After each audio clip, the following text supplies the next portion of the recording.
saya bisa menjadi penceramah buat di kampung saya sendiri. Itu harapan saya satu-satunya. Dan saya juga punya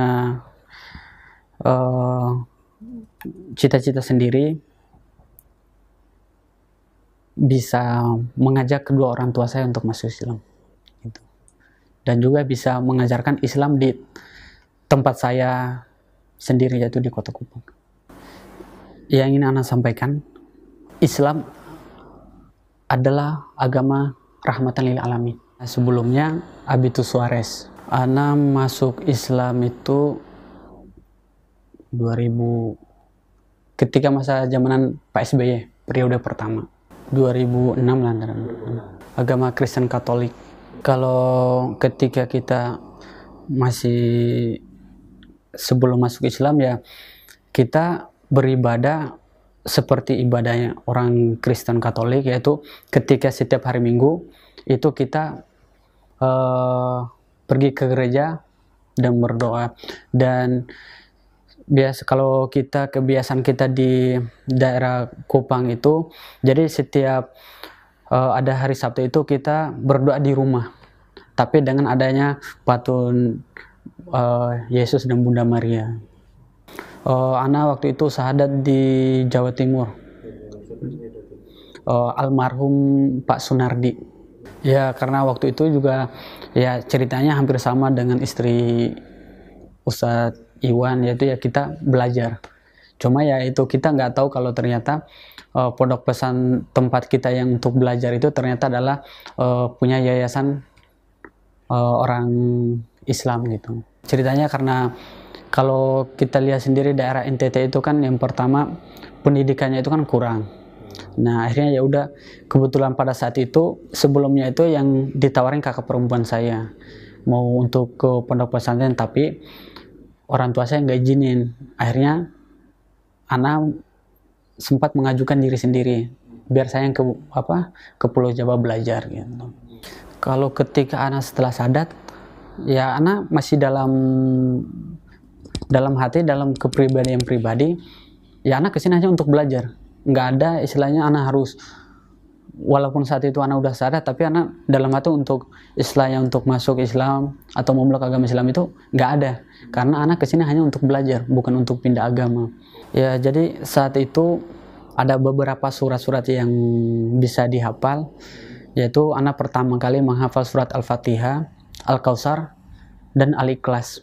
Nah ketika Ana menghafal 3 surat itu, istilahnya Ana merasa, ya istilahnya merasa diri itu bersalah gitu. Ketika Ana udah masuk Islam, kok Ana itu tidak merasakan keislaman Ana pada ketika Ana udah syahadat. Ketika Ana udah mulai bisa membaca Al-Quran dan juga udah bisa menghafal surat-surat yang pendek, akhirnya ketika terutama surat Al-Kautsar, nah salah satu surat yang membuka hati saya untuk ini jalan saya yang sebenarnya gitu. Akhirnya pada saat itu juga saya juga istilahnya bernekat untuk coba belajar Islam gitu. Akhirnya saya terbiasa membaca Al-Quran yang ada artinya, baca itu. Terus ada di beberapa ayat pertama juga menemukan ternyata Al-Quran itu menyindir Injil, ya terus dipelajari, tanya ke ustadz di sekitar. Akhirnya ya udah bertekad untuk coba pelajari agama Islam gitu. Sebenarnya kalau untuk ketertarikan saya ke Islam itu, sebenarnya ketika saya syahadat pun enggak, istilahnya hati itu mungkin Allah masih tutup, belum kasih hidayah. Cuma ketika saya udah menghafal surat Al-Fatihah, Al-Kautsar, dan Al-Ikhlas itu, nah disitulah saya udah mulai merasa ternyata selama ini saya ini udah salah, mengkhianati kesaksian saya sendiri. Akhirnya pada ketika itu saya udah menghafal surat itu dan mulai mempelajari agama Islam, ya sedikit demi sedikit, akhirnya di situ saya tekadkan diri untuk coba untuk mempelajari agama Islam dan mendalaminya. Oh, berarti dulu saat itu nggak ada niat ya? Iya, nggak ada niat. Soalnya karena saya hanya datang ke Pulau Jawa bukan untuk pindah agama, hanya untuk belajar. Yang ketika saya pahami, inna dina indallahi Islam, gitu kan? Satu-satunya agama yang Allah ridhoi. Dan ketika diutusnya para nabi dari Nabi Adam sampai Nabi Muhammad SAW, itu beliau semua hanya mengajarkan Islam. Nggak ada dalam sejarah misal Nabi Musa mengajarkan agama Yahudi atau Nabi Isa mengajarkan agama Nasrani, nggak ada. Sebenarnya semua Nabi hanya tujuannya satu, yaitu ketika hanya menyuruh kepada menyembah Allah, yaitu Islam. Nah, ketika saya masuk Islam, saya sempat tidak ada kabar dari keluarga sampai tahun 2015. Dari zaman pertama kali saya syahadat sampai 2015, yaitu ketika saya lulus SMA, itu saya nggak ada kabar. Nggak ada istilah telepon ataupun kabar, itu tidak ada. Bahkan saya pun istilahnya teman-teman yang lain itu dikirimin uang oleh orang tuanya, saya dengan adik saya tidak dikirimin. Tetapi bahkan satu cerita itu, saya sama adik saya itu kalau pengen beli sabun itu harus cari barang-barang bekas di kali atau cari tembaga untuk dijual. Nah gitu sih. Pada tahun 2014 itu saya sama adik saya pernah didatangi sama paman saya dari Timor Leste langsung. Terus paman saya itu ya ngajak saya sama adik saya untuk balik, untuk masuk kembali lagi ke agama semula. Bahkan paman saya bilang gini, kita akan biayai sekolah kamu sampai selesai, bahkan kuliah pun kita kasih. Tapi saya bilang gini, enggak paman, saya udah yakin dengan agama saya yang sekarang saya peluk, keyakinan saya yang sekarang saya percaya, dan saya bertekad untuk menjalankan agama saya gitu. Jadi untuk saya kedepannya mau kuliah atau apa itu saya tidak peduli, yang penting saya jalani yang sekarang. Cuma saya berharap agar kelak nanti saya bisa kuliah dan seterusnya gitu. Cuman kalau ketika tahun 2015 pertama kali saya pulang itu, dari respon dari orang tua ya, ketika 1 minggu 2 minggu saya di sana ya istilahnya masih cuek-cuek gitu. Tetapi pada saat itu juga saya buktikan bahwa saya yang dulu dan saya yang sekarang beda. Dan alhamdulillah pada ketika saya di Kupang, ada Ustadz Zakaria, itu beliau ketika ada suruh anak ngisi khutbah Jumat di beberapa masjid, akhirnya di situ saya bilang ke orang tua, dulu saya ke Pulau Jawa itu saya dalam keadaan yang bodoh, tidak mengerti apa-apa, dan saya belajar itu karena saya punya niat, dan niat saya apa? Saya ingin merubah image orang tua saya. Dan saya ingin buktikan bahwa ketika kalian dulu mengantarkan saya dalam keadaan yang bodoh, sekarang saya alhamdulillah udah punya pengetahuan, walaupun belum semua pengetahuan saya tahu, tetapi saya ingin merubah image kita gitu.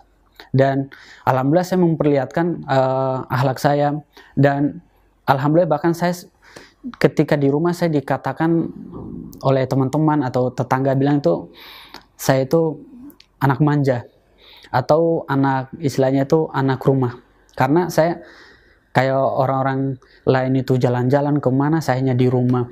Orang-orang ajak saya bermain, saya hanya duduk aja di rumah. Ketika orang tua misalkan mau ke kebun, ya saya bilang saya mau ikut. Jadi udah saya buktikan bahwa Islam itu beda, nggak seperti yang mereka pikirkan gitu.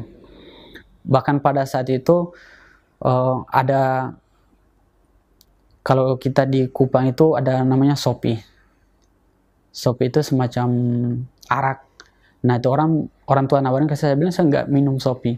Dan saya juga berbukti saya tidak merokok, tidak minum, dan tidak seperti yang mereka lihat di tempat di Kupang itu, di daerah sekitar.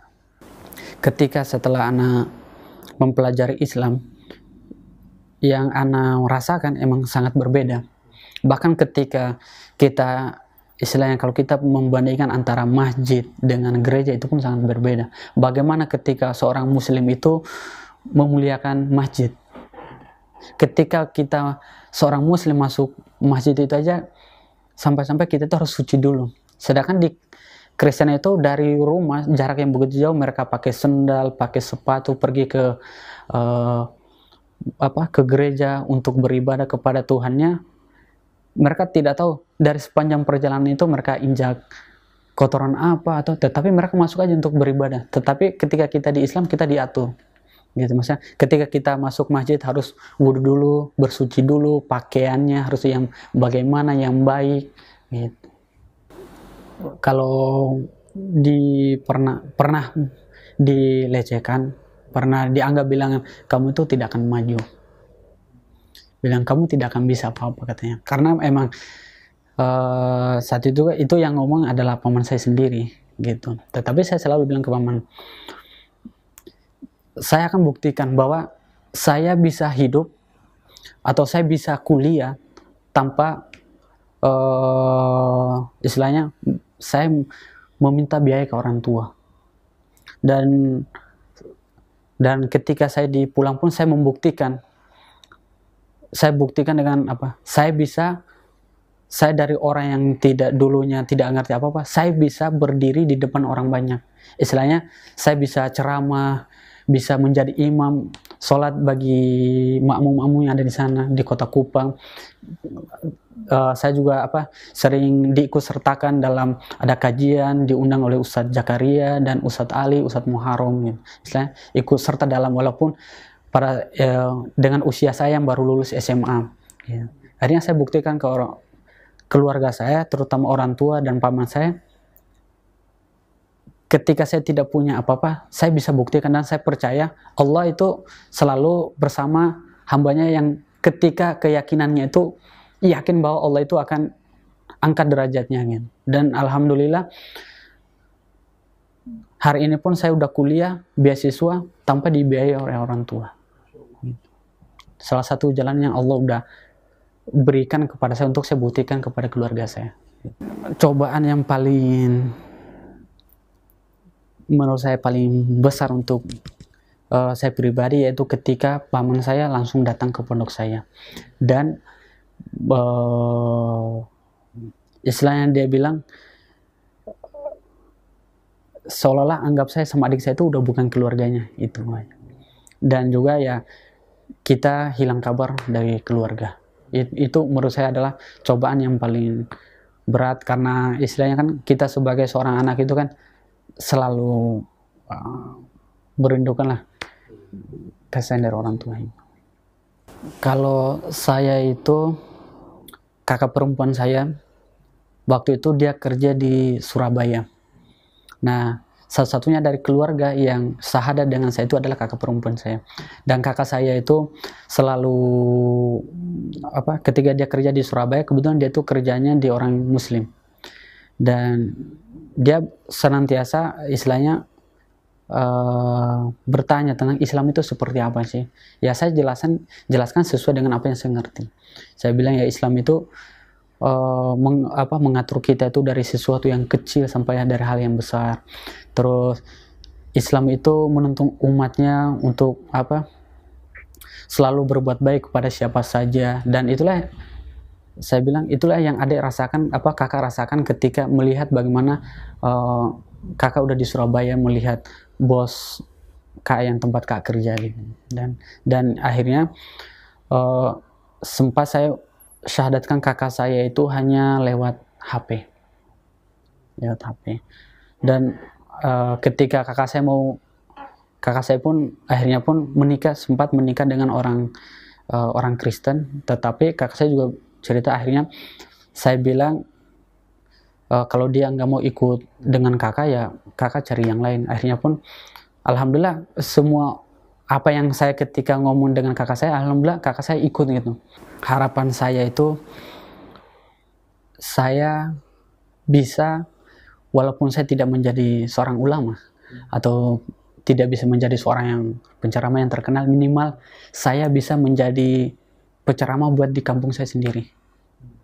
Itu harapan saya satu-satunya. Dan saya juga punya cita-cita sendiri, bisa mengajak kedua orang tua saya untuk masuk Islam gitu. Dan juga bisa mengajarkan Islam di tempat saya sendiri, yaitu di Kota Kupang. Yang ingin Ana sampaikan, Islam adalah agama rahmatan lil alamin. Islam tidak pernah melecehkan agama yang lain, dan Islam adalah satu-satunya agama yang tidak pernah melakukan kekerasan kepada umat agama yang lain. Islam selalu memberikan kebaikan, selalu menebarkan senyuman, selalu menebarkan cahaya kepada agama yang lain. Tetapi sadari bahwa ketika ada seseorang yang buat kesalahan, yang salah bukan agamanya, terutama agama Islam. Agama Islam tidak salah, dan agama Islam tidak pernah mengajarkan pemeluknya untuk melecehkan agama yang lain. Tetapi Islam selalu mendidik hambanya untuk senantiasa berbuat baik kepada sesama manusia. Kalau pesan saya untuk keluarga pribadi, sekarang saat ini kami udah Islam, kami anak udah Islam, tetapi kami merasa kebahagiaan kami itu masih sangat kurang. Kami ingin, terutama saya, kebahagiaan kami itu akan sempurna ketika terutama bapak dan ibu kami itu bisa ikut serta, agar kita itu tidak ada perbedaan. Jadi kita nantinya ketika kita menghadap Sang Rob, kita tidak dipisahkan, kita berjalan bareng-bareng. Begitu.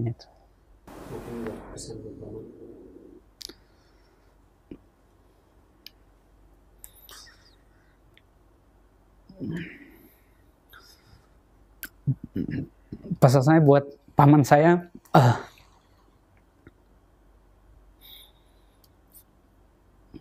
walaupun sekarang paman Evaristo Suarez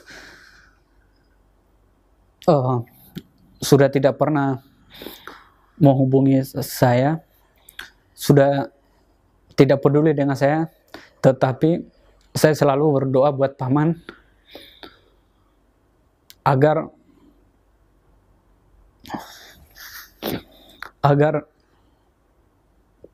paman bisa memberikan kasih sayangnya buat saya. Dan saya akan buktikan kepada paman bahwa agama yang sekarang saya jalani, yaitu agama Islam, tidak pernah membeda-bedakan. Dan saya akan selalu menghormati paman selayaknya adalah paman saya.